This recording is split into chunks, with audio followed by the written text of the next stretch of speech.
नरेंद्र मोदी जी बढ़ा रहे। ये प्रेस वार्ता ऐसे अहम बिंदु पे है कि आज हम सब जानते हैं किस तरह से पश्चिम बंगाल कलकत्ता में एक जघन्य अपराध होता है।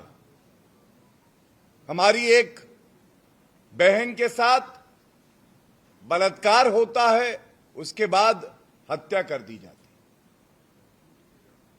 और दिल्ली में भी भारतीय जनता पार्टी ने, पश्चिम बंगाल में भी भारतीय जनता पार्टी ने बड़ी प्रखरता से इस मुद्दे को उठाया है। और पश्चिम बंगाल में आप सबको ज्ञात है कि भारतीय जनता पार्टी एक मजबूत विपक्ष का भी काम करती है। यह मुद्दा अहम क्यों है, यह बताना बड़ा आवश्यक है। और क्योंकि मैं पेशे से वरिष्ठ अधिवक्ता हूं और इसका एक कानूनी पहलू भी है, वो भी मैं आपके समक्ष में रखूंगा। लेकिन सबसे पहले पूरा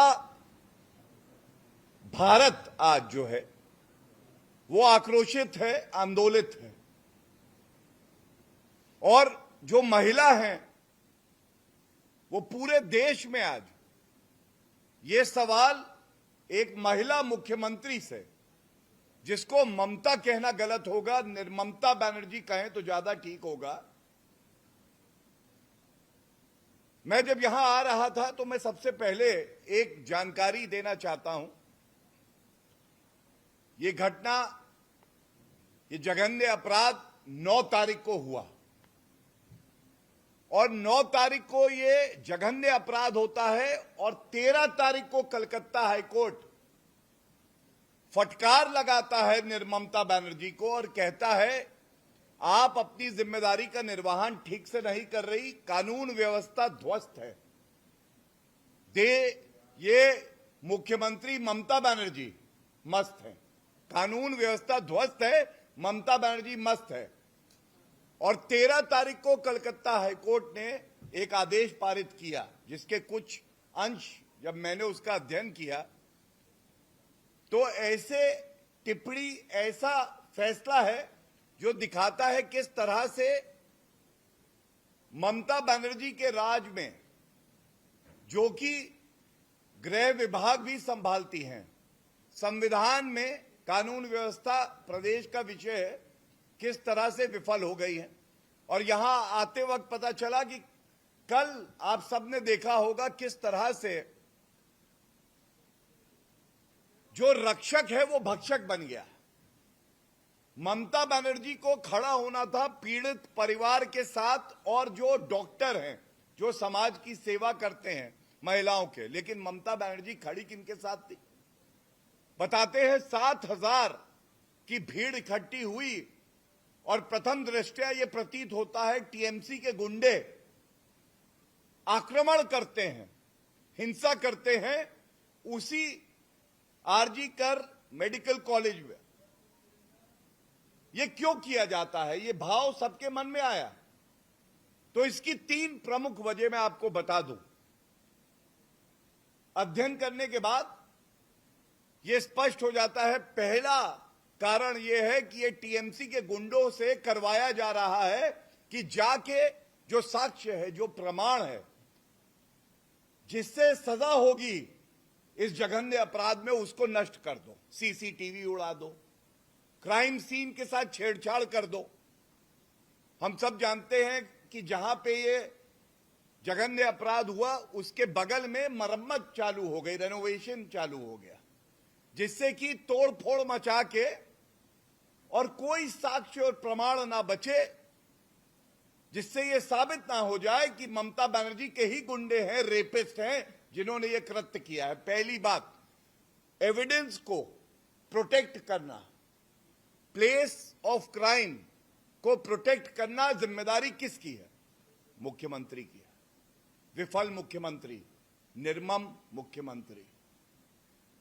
बहुत पीड़ा से यह बात मैं आपके समक्ष रख रहा हूं। दूसरी बात, क्या वजह थी कि 7,000 की भीड़ जहां पे प्रदर्शन चल रहा है,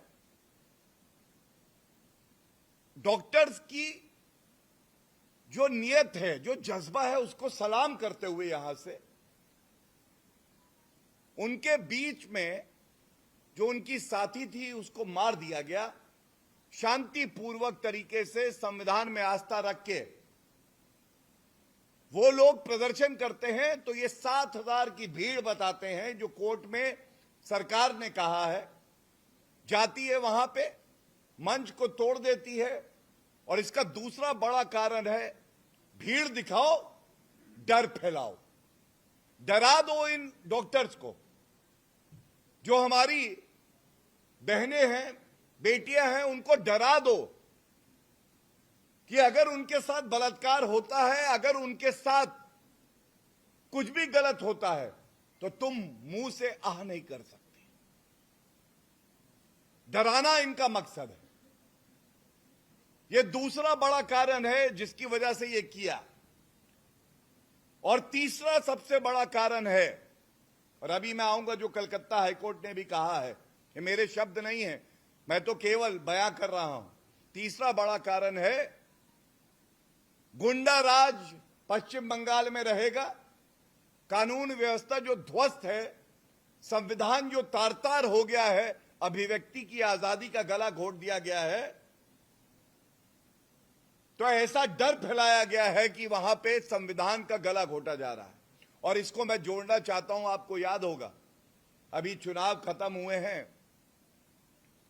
इंडी अलायंस के नेता राहुल गांधी हों, अखिलेश यादव हों, संविधान हाथ में लेकर घूमते हैं लेकिन संविधान पढ़ते नहीं हैं। संविधान बता के वोट बैंक का फायदा तो चाहते हैं, लेकिन जब पश्चिम बंगाल में ममता बनर्जी द्वारा संविधान की आत्मा को नष्ट किया जा रहा है तो ये इंडी अलायंस चुप है।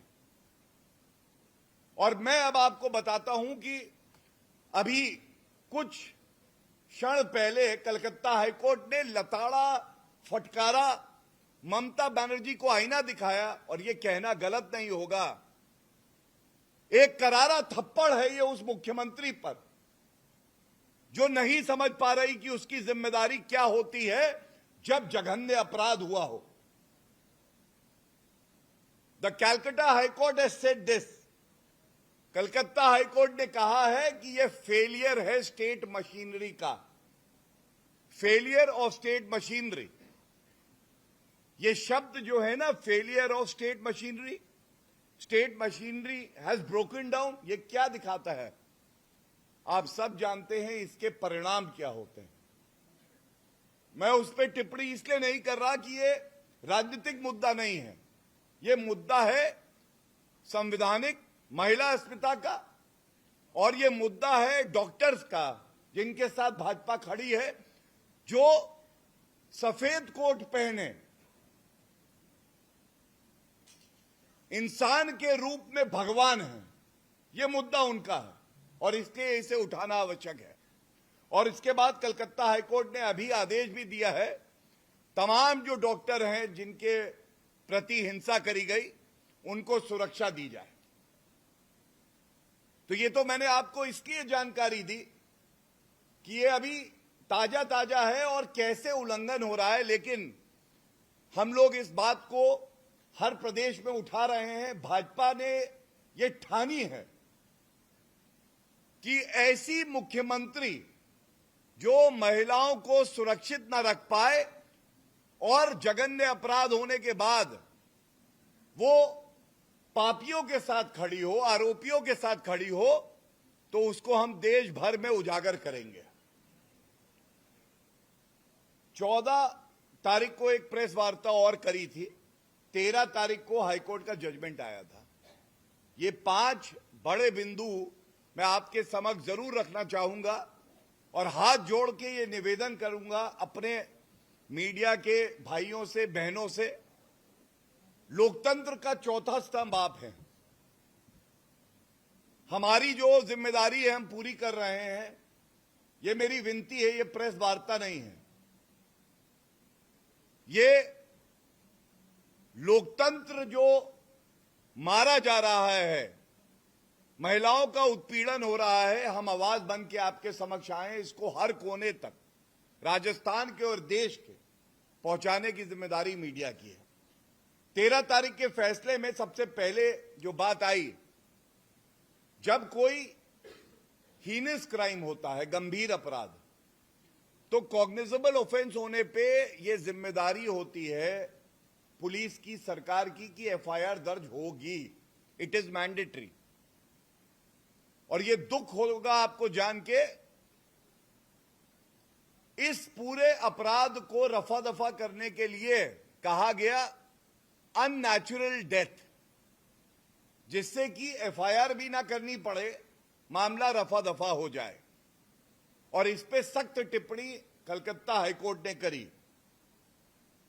दूसरी बात, किसी भी सरकार की यह जिम्मेदारी होती है कि अपराध हो ही ना, यह सुनिश्चित करें। भय का माहौल नहीं हो, सुरक्षा का भाव हो। यहां ममता बनर्जी पूरी तरह से विफल रही। और ममता बनर्जी पे तो यह आरोप लगेगा कि क्या ममता बनर्जी, आप जब यह वक्तव्य देती हैं कि मैं सीबीआई को जांच तो ट्रांसफर करूंगी, यह 10 तारीख का वक्तव्य है उनका, 9 को क्राइम हुआ, लेकिन कुछ दिन बाद करूंगी, तो आज यह पूछा जाएगा ये कुछ दिन जो है, और आप सब परम ज्ञानी हैं, आप जानते हैं पहले 48 घंटे किसी भी विवेचना के लिए सबसे महत्वपूर्ण होते हैं, क्योंकि एविडेंस कलेक्शन होता है। किसी क्रिमिनल का बाल वहां पे हो, सीमन हो सकता है फोरेंसिक टीम आए तो वो कुछ ऐसे तथ्य इकट्ठे करे जो आगे चल के कारण बने कि दोष सिद्ध हो। लेकिन वो जो 3-4 दिन थे सबसे महत्वपूर्ण, CBI investigation transfer Mamata Banerjee ने नहीं करी, कलकत्ता हाईकोर्ट ने आदेश दिया। तो ये आरोप लगा है ममता बनर्जी पे, ये जो आपने देरी करी, ये इसलिए करी क्योंकि आप आरोपियों को बचाना चाहती थी और साक्ष्य को, प्रमाण को नष्ट करना चाहती थी। तीसरी बड़ी बात है, अगर किसी माता पिता को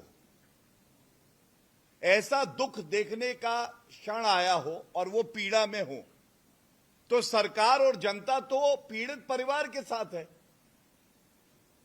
पीड़ित परिवार को एक फोन गया पहला सुबह 11 बजे के आसपास, अगर मुझे याद है ठीक, 10:55 की बात। उन्होंने कहा कि आपकी बेटी की तबीयत खराब है, आप तुरंत जो है हॉस्पिटल आ जाइए। उसके 25 मिनट बाद दूसरा फोन वही व्यक्ति, असिस्टेंट सुपरिटेंडेंट करता है हॉस्पिटल का, और कहता है आपकी बेटी ने आत्महत्या कर ली है। और जब माता पिता अस्पताल पहुंचते हैं तो उनसे कहा जाता है कि आपकी बेटी का जो पार्थिव शरीर है वो अंदर पड़ा है, तो वो कहते हैं हमें देखने दीजिए। 3 घंटे तक ये हाईकोर्ट के आदेश में है, उनको अंदर जाने नहीं दिया जाता है। उनके दुख की कोई सीमा नहीं रही होगी, वो गिड़गिड़ाए, बिलबिलाए, लेकिन निर्ममता ममता की देखिए, अंदर जाने नहीं दिया। चौथी बड़ी बात है, इन डॉक्टर्स का गार्जियन कौन है, पिता तुल्य कौन है? प्रिंसिपल वहां का। प्रिंसिपल को चाहिए था कि जैसे ही उसको पता चला कि इस तरह का अपराध एक गवर्नमेंट हॉस्पिटल में किया गया है, आप एफआईआर दर्ज आप कराते। नहीं, उन्होंने एफआईआर दर्ज नहीं कराई। उनपे क्या कोई कार्रवाई ममता बनर्जी ने करी? उत्तर है नहीं। इस्तीफा दिया और उसके 12 घंटे बाद एक और जो है मेडिकल कॉलेज कलकत्ता में, वहां पे उनको प्रिंसिपल बना दिया। संदेश क्या था? संदेश ये था कि ये हमारा सगा है, कोई बात नहीं अगर कोई हमारी बच्ची मारी गई, इसको हम दूसरे अस्पताल में वीआईपी पोस्टिंग देंगे। कलकत्ता हाईकोर्ट ने कहा कि इसे तुरंत कहिए उस पद को खाली करे, वरना हम आदेश देंगे। यह ममता बनर्जी की संलिप्तता दिखाता है। और इसके बाद जो सबसे बड़ी बात है, बड़े भारी मन से बोल रहा हूं, और मैं जो हमारी बहन थी उसके पार्थिव शरीर की कंडीशन क्या थी उस पर इसलिए नहीं जा रहा कि वो किसी भी भाई के लिए संभव नहीं है कि वो प्रेस वार्ता में सारा व्याख्यान करे, इसलिए मैं कुछ नहीं कहूंगा। लेकिन एक बात जरूर कहूंगा, अरेस्ट केवल एक जना होता है। जो मृतक है उसका परिवार कहता है कि हमारी बच्ची के साथ गैंग रेप हुआ है। गैंग रेप ममता बनर्जी की सरकार और पुलिस और प्रशासन नहीं मान रहा, उसकी वजह क्या आपको मालूम है? अगर गैंग रेप हुआ है तो गिरफ्तारी एक से ज्यादा होंगी, करनी पड़ेंगी, और गिरफ्तारी हुई है केवल एक अभी तक, वो भी सिर्फ दिखाने के लिए, तो इसको स्वीकारो नहीं। लेकिन पोस्टमार्टम रिपोर्ट आई, कल ये खबर पूरे देश में चल रही थी। पोस्टमार्टम रिपोर्ट में 150 ml सीमेन पार्थिव शरीर से मिला है।